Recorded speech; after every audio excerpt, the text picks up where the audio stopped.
नमस्कार दोस्तों, जय हिंद जय भारत। मैं हूं CL Saini, CDRK Saini BEd classes में आप सभी का हार्दिक स्वागत है, अभिनंदन है। देखिए, हमारे इस चैनल के माध्यम से आप सबके लिए आपके सभी शिक्षण विषयों पर लेसन प्लान बनाना आपको बताया जा रहा है। आप द्वारा जो भी लेसन प्लान के टॉपिक हमें सेंड किए जा रहे हैं, अंडर 10 डेज में हमारे द्वारा बनाने का प्रयास किया जा रहा है।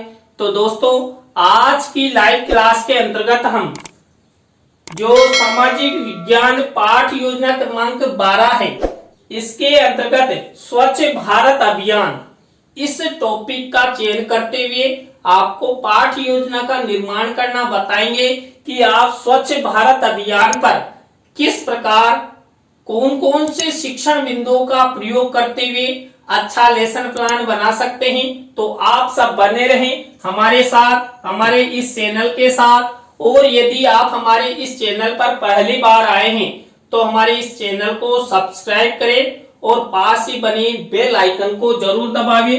देखिए, यहाँ पर जब हम सामाजिक विज्ञान की पाठ योजना का निर्माण करते हैं तो सबसे पहले हम वही श्यामपट्ट पूर्ति का निर्माण करते हैं, जिसके अंतर्गत विद्यालय का नाम, कक्षा, दिनांक, विषय, कालांश और समय। इसके बाद मुख्य प्रकरण को बीच सेंटर में लिखते हैं, मुख्य प्रकरण को अंडरलाइन करते हैं, इन्वर्टेड कोमाज में बंद करते हैं।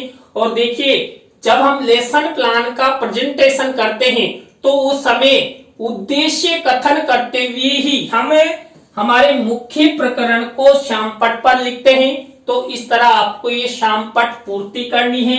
श्यामपट्ट पूर्ति के बाद आपको उद्देश्य बनाने हैं, विशिष्टीकरण बनाने हैं और अपेक्षित व्यवहारगत परिवर्तन आपको बनाने हैं। देखिए दोस्तों, जो सामाजिक विज्ञान का लेसन प्लान हमारे द्वारा बनाया जाता है तो हम 6 उद्देश्यों का प्रयोग करते हैं, उनके विशिष्टीकरण बनाते हैं, उनके अपेक्षित व्यवहारगत परिवर्तन बनाते हैं। देखिए, यहाँ पर हमारा पहला उद्देश्य होता है ज्ञान। अब यहाँ पर ज्ञान उद्देश्य से रिलेटेड ही ये विशिष्टीकरण बनाए जाएंगे, ये अपेक्षित व्यवहारगत परिवर्तन बनाए जाएंगे। इसी तरह अवबोध उद्देश्य से रिलेटेड 1 से 2 विशिष्टीकरण और 2 से 3 अपेक्षित व्यवहारगत परिवर्तन हमारे द्वारा बनाए जाएंगे। देखिए, जब आप लेसन प्लान आपकी दैनिक पाठ योजना डायरी में बनाएं तो इसी फॉर्मेट का यूज करते हुए आप अच्छी पाठ योजना का निर्माण कर सकते हैं। थर्ड नंबर का उद्देश्य होता है ज्ञानोपयोगी। अब यहाँ पर ज्ञानोपयोगी उद्देश्य से रिलेटेड वही विशिष्टीकरण और अपेक्षित व्यवहारगत परिवर्तन बनाए जाएंगे। इसी तरह कौशल उद्देश्य से रिलेटेड ये विशिष्टीकरण और ये अपेक्षित व्यवहारगत परिवर्तन हमारे द्वारा बनाए जाएंगे। 5वें नंबर का हमारा उद्देश्य होता है अभिरुचि। अभिरुचि उद्देश्य से रिलेटेड ये विशिष्टीकरण और ये अपेक्षित व्यवहारगत परिवर्तन आपको बनाना है। देखिए, हमने यहाँ पर वही 1 से 2 विशिष्टीकरण और 2 से 3 अपेक्षित व्यवहारगत परिवर्तन बनाए हैं। इसी तरह आपको आपकी दैनिक पाठ योजना में अभिवृत्ति उद्देश्य से रिलेटेड ये विशिष्टीकरण और ये अपेक्षित व्यवहारगत परिवर्तन बनाना है। तो इस तरह ये 6 उद्देश्य आपको सामाजिक विज्ञान पाठ योजना के अंतर्गत बनाने हैं। उनके विशिष्टीकरण बनाना है, उनके अपेक्षित व्यवहारगत परिवर्तन बनाते हुए ही आप अच्छी पाठ योजना का निर्माण कर सकते हैं। यहाँ पर देखिए, हमने विशेष रूप से हमारे उद्देश्य और हमारे मुख्य प्रकरण को ध्यान में रखा, तभी जाकर ये विशिष्टीकरण और अपेक्षित व्यवहारगत परिवर्तन बनाए गए। उद्देश्य की प्रक्रिया के बाद हम कक्षा शिक्षण सहायक सामग्री का कॉलम बनाते हैं। कक्षा शिक्षण सहायक सामग्री 2 प्रकार की होती है, सामान्य और विशिष्ट। देखिए, सामान्य शिक्षण सहायक सामग्री तो हम कक्षा कक्ष में भी प्राप्त कर लेते हैं, लेकिन जो विशिष्ट शिक्षण सहायक सामग्री होती है उसका हमें निर्माण करना होता है, जिसके अंतर्गत हम चार्ट, चित्र, मॉडल, प्रतिकृति आदि का निर्माण करते हैं। देखिए, यहाँ पर स्वच्छ भारत अभियान इस टॉपिक पर हम चार्ट और चित्र का प्रयोग करेंगे। तो आपको भी इसी तरह यहाँ पर कक्षा शिक्षण सहायक सामग्री का कॉलम बनाना है। कक्षा शिक्षण सहायक सामग्री के कॉलम के बाद पूर्व ज्ञान का कॉलम बनाना है। देखिए ये पूर्व ज्ञान का कॉलम बनाया गया है। इसके बाद आपको शिक्षण बिंदु का कॉलम बनाना है। देखिए यहाँ पर हमारा मुख्य प्रकरण है स्वच्छ भारत अभियान। इस स्वच्छ भारत अभियान से रिलेटेड 3 शिक्षण बिंदु हमारे द्वारा पाठ प्रस्तुतिकरण हेतु लिए जाएंगे। तो यहाँ पर पहला शिक्षण बिंदु है स्वच्छ भारत अभियान की शुरुआत। इसके बाद दूसरा शिक्षण बिंदु स्वच्छ भारत अभियान के उद्देश्य और 3rd नंबर का हमारा शिक्षण बिंदु है स्वच्छ भारत अभियान की सफलता। इन तीनों शिक्षण बिंदुओं पर हम पाठ योजना का निर्माण करेंगे। तो दोस्तों आपको यहाँ तक वही सबसे पहले शामपट पूर्ति, उद्देश्य, विशिष्टीकरण, अपेक्षित व्यवहारगत परिवर्तन, कक्षा शिक्षण सहायक सामग्री, पूर्व ज्ञान और शिक्षण बिंदु तक की प्रक्रिया अपनानी है। इसके बाद हमारी मुख्य पाठ योजना शुरू होती है जो पहले शिक्षण बिंदु से शुरू होती है और पहला शिक्षण बिंदु होता है प्रस्तावना। देखिए प्रस्तावना के अंतर्गत हम 3 से 5 प्रस्तावना के प्रश्न बनाते हैं। प्रश्नों में तारतम्यता होती है, जिग-जैग होता है, उत्तरों से ही प्रश्न बनाए जाते हैं और प्रस्तावना के प्रश्नों में सरल से कठिन की ओर शिक्षण सूत्र का प्रयोग किया जाता है। प्रस्तावना के प्रश्न छात्र छात्राओं के पूर्व ज्ञान पर आधारित होते हैं, संक्षिप्त होते हैं, सरल होते हैं और छात्र छात्रा आसानी से उत्तर दे सके, ऐसे प्रश्न हमारे द्वारा यहाँ पर बनाए जाते हैं। देखिए यहाँ पर स्वच्छ भारत अभियान इस टॉपिक पर मैंने प्रस्तावना के प्रश्न कैसे बनाए। पहला प्रश्न देखिए, भारत देश में किस प्रकार की शासन प्रणाली प्रचलित है। तो यहाँ पर लोकतंत्रात्मक, जनतंत्रात्मक, प्रजातंत्रात्मक प्रणाली। देखिए तीनों एक ही बात है। कभी हम लोकतांत्रिक प्रक्रिया बोल देते हैं, कभी जनतंत्रात्मक प्रणाली बोल देते हैं, कभी प्रजातंत्रात्मक प्रणाली बोल देते हैं। अब इसी उत्तर से हमारा नेक्स्ट प्रश्न बनेगा, भारतीय लोकतंत्र में राजनीतिक सर्वे सर्वा व्यक्ति कौन होता है। राजनीति के क्षेत्र में देश में सर्वे सर्वा व्यक्ति हमारा प्रधानमंत्री होता है। देखिए प्रधानमंत्री, इस उत्तर से ही हमारा नेक्स्ट प्रश्न बनेगा, भारत के वर्तमान प्रधानमंत्री जी का नाम बताइए। तो वर्तमान प्रधानमंत्री जी का नाम है श्रीमान नरेंद्र मोदी जी। अब इसी उत्तर से हमारा नेक्स्ट प्रश्न बनेगा, प्रधानमंत्री श्रीमान नरेंद्र मोदी जी द्वारा स्वच्छता के प्रति चलाए गए अभियान का क्या नाम था। तो उत्तर मिला स्वच्छ भारत अभियान। अब इसी से हमारा प्रश्न बनेगा नेक्स्ट, स्वच्छ भारत अभियान के बारे में आप सब क्या जानते हो। तो इस तरह आपको ये प्रस्तावना के प्रश्न बनाने हैं। यहाँ पर उत्तरों से प्रश्न बनाए गए हैं। प्रश्नों में तारतम्यता है, जिग-जैग है और सभी प्रश्न सरल से कठिन की ओर है।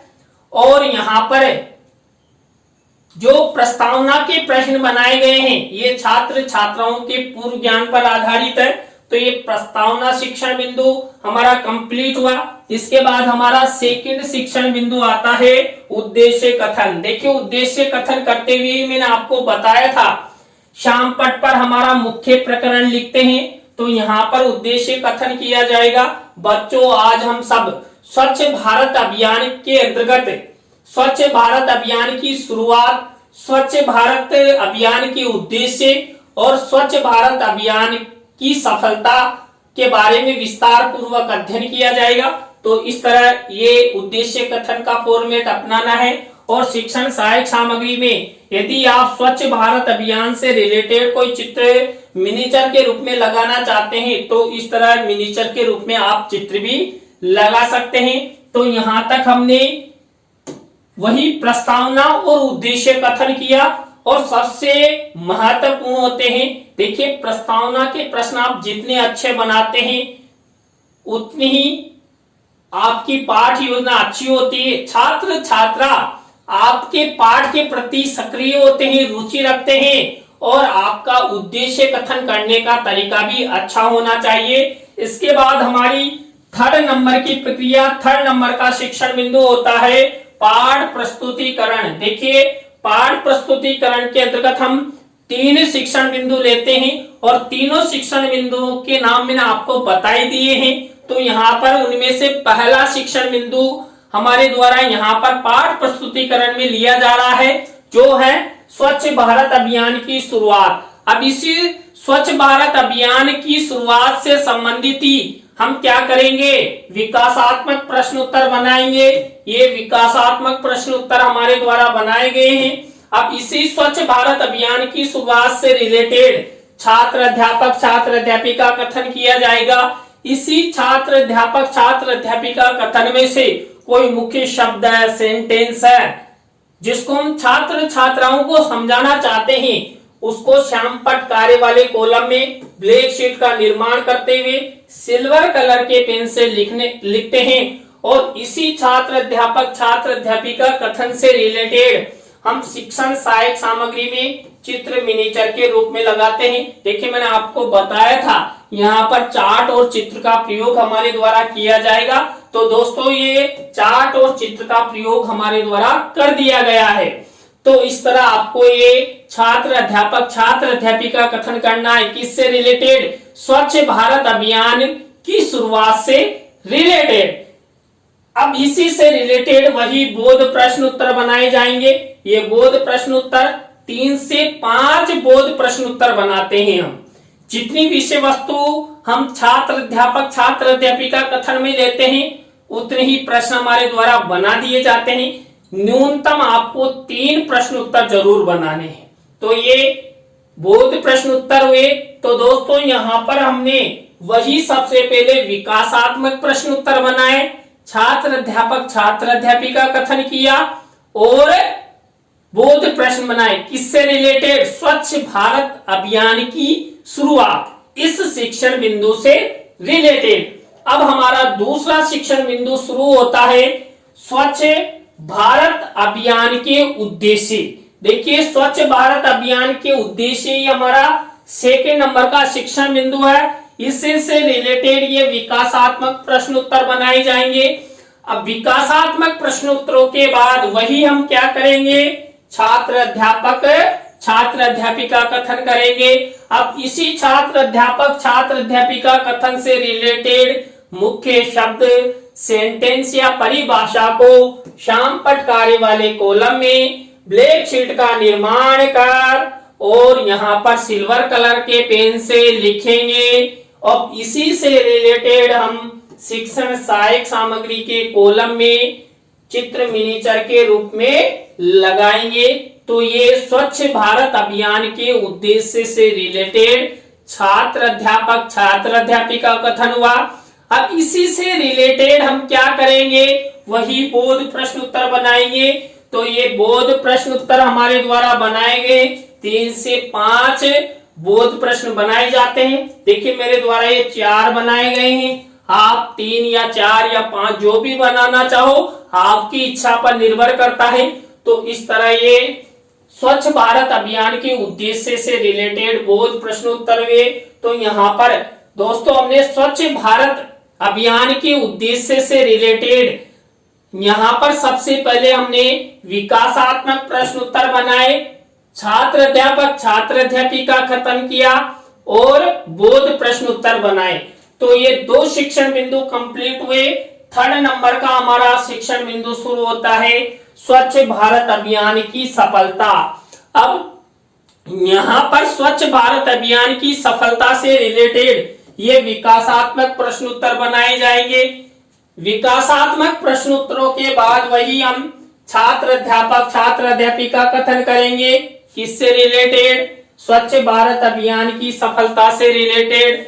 इसी से रिलेटेड मुख्य शब्द सेंटेंस को श्याम पट कार्य वाले कॉलम में लिखेंगे।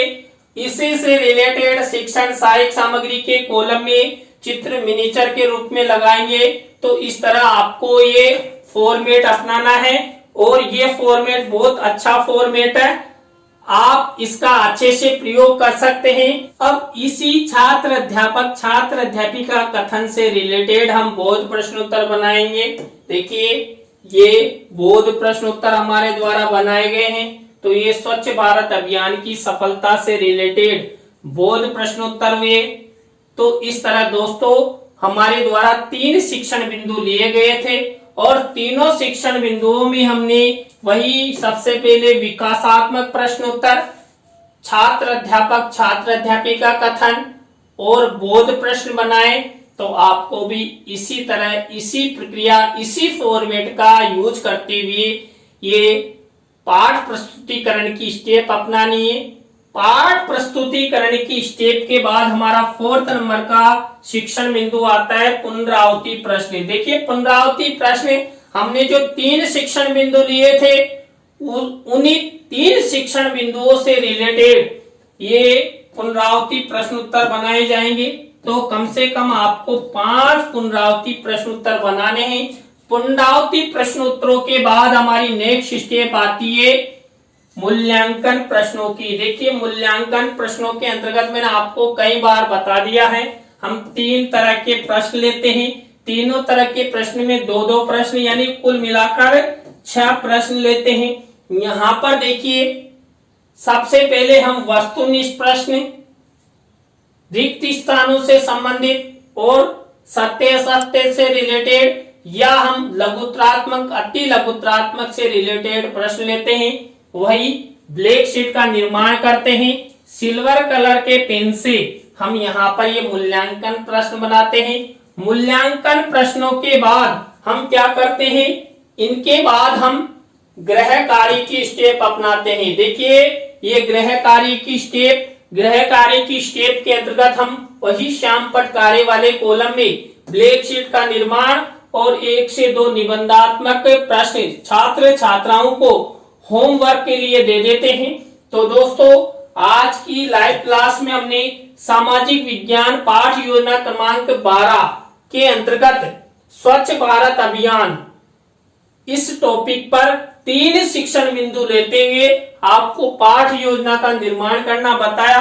आज की पाठ योजना की लाइव क्लास आपको कैसी लगी कमेंट्स में हमें जरूर बताएं। अच्छी लगी हो तो लाइक करें, कमेंट्स करें और शेयर जरूर करें। दोस्तों आप सब इसी तरह हमारा सपोर्ट बनाए रखेंगे तो आप द्वारा जो पाठ योजना के टॉपिक हमें धड़ाधड़ भेजे जा रहे हैं तो हमारे द्वारा भी धड़ाधड़ बनाने का प्रयास किया जाएगा। तो दोस्तों आज की लाइव क्लास में बस इतना ही। जय हिंद, जय भारत, राम राम।